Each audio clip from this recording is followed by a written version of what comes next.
I know you all have heard the phrase, everybody makes mistakes, countless times in your life, and maybe even said it to console someone and encourage them to not dwell on a misstep. Sometimes when you aren't listening to those inner voices and the knowing of your own purpose, you can get off track. And even when I know how to listen, sometimes if I don't listen, I get off track really quickly.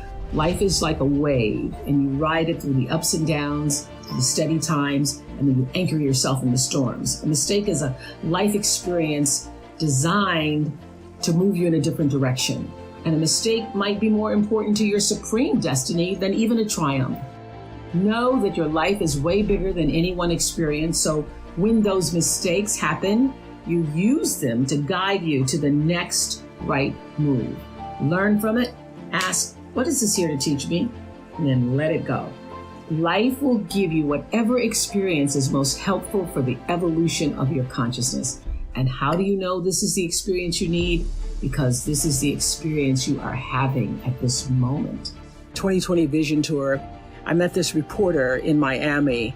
We took some photos together and she said to me, Oprah, next time you see me, I'm going to be so much skinnier. And I replied, well, the next time I see you, hopefully you're going to be as healthy as you can be in that moment. Because right now, this is as healthy as you can be in this moment.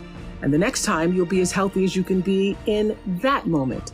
I told her to be kind to herself. And she looked at me and said, how do I do that? Well, it starts with loving right now who you are, all yourself, your flaws. Take a moment to look at what is really running through your mind about yourself that may be holding you back. The energy of the universe responds to positivity.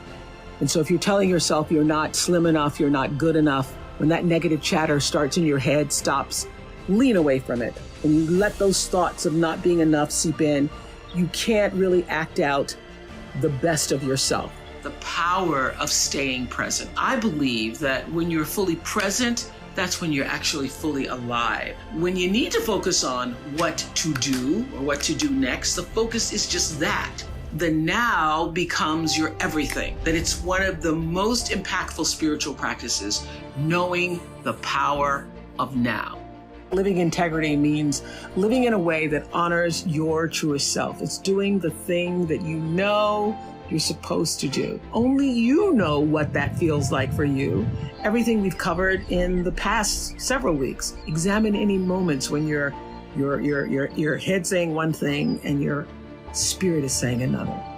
Letting go of energy that's clouding your vision and holding you back. The energy that you put into constantly rewinding to the resentment only keeps you stuck. You gotta press stop and reject the urge to keep replaying so that you can then fast forward into the now for yourself. Expecting people to do what you would do in a situation only leads to your disappointment. When I think of home, I think of a place where there's love overflowing. To channel your inner Dorothy and think about where you feel most at home, practicing gratitude. It is my single most important life practice, I have to say. Focusing on what you're grateful for increases positive vibrations and feelings of joy. I'm never closed to new ideas, producing new television dramas for OWN, traveling, speaking once COVID loosens its noose. Age is whatever number you choose to feel. The past is gone. The future's not promised to anybody. After you've done all you can, you just stand. You deserve peace. What can you do this week to take a stand for peace in your own life and the lives of those that you love? Now would be the perfect time to ask, what are you waiting for? What's the dream that you've been putting off pursuing until you have more money or you have more courage or you have more time? You can work the nerve to take a big leap, but you cannot work to add more time to the clock or guarantee more days in your life. So all death teaches us, I believe, about life. If it's a teensy tiny step, take that step now.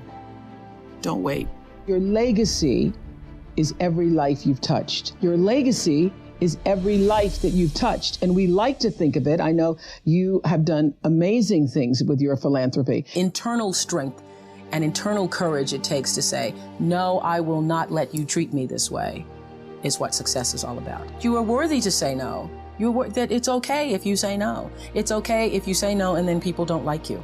That's really okay. The important thing is how you feel about what you're doing, how you feel about yourself. Turn your wounds into wisdom. You will be wounded many times in your life. You'll make mistakes. Some people will call them failures. But I have learned that failure is really God's way of saying, excuse me, you're moving in the wrong direction. It's just an experience. Create the highest, grandest vision possible for your life, because you become what you believe. If you were to ask me, what is the secret to my success? It is because I understand that there is a power greater than myself that rules my life. If you can connect yourself to the source and allow the energy that is your personality, your life force, to be connected to the greater force, anything is possible for you. Everybody, the thing that worked for me all these years, whether it was the magazine, or which I still have, or whether it was the show, I understood that there's a common denominator in the human experience. And I want the same thing you want, which is the same thing you want and you want. What we all want is to be able to live out the truest, highest expression of ourselves as a human being. I feel that until you have used your value as a human being, you're not done.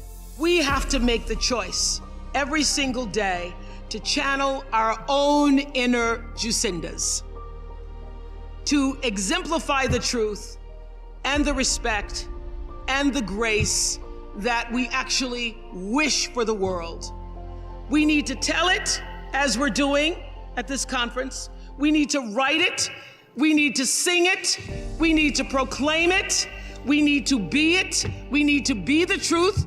We have to be the respect. We have to be the fierceness, the love that we want to see. And when we do that, mark my words, a change is already coming. Everything you try to do is already done. So when I figured that out, what I'm putting out is what's coming back, let me get real clear about what it is I'm putting out. Before you even think about a thing, you have an intention for the thing.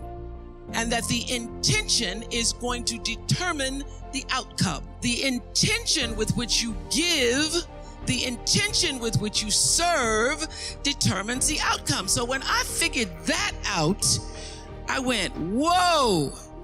I changed everything I did on my show. I called in the producers and I said, from this day forward, I will no longer be speaking to the KKK. I started feeling like, I think everybody knows, I've moved my whole life on instinct. I feel like now it's time to let the show go. I feel like it's time to move on because I've grown as much as I can grow. When I've grown as much as I can grow in a space, that's my instinct to move. I teach them that there is no life without cultivating a spiritual life, because you are first and foremost a spiritual being having a human experience. And if you lose sight of that, it's easy to get lost in the world. And no one can save a world that they're lost in when they've lost sight of their own North Star. It is your job to make yourself whole. Not perfect, but whole.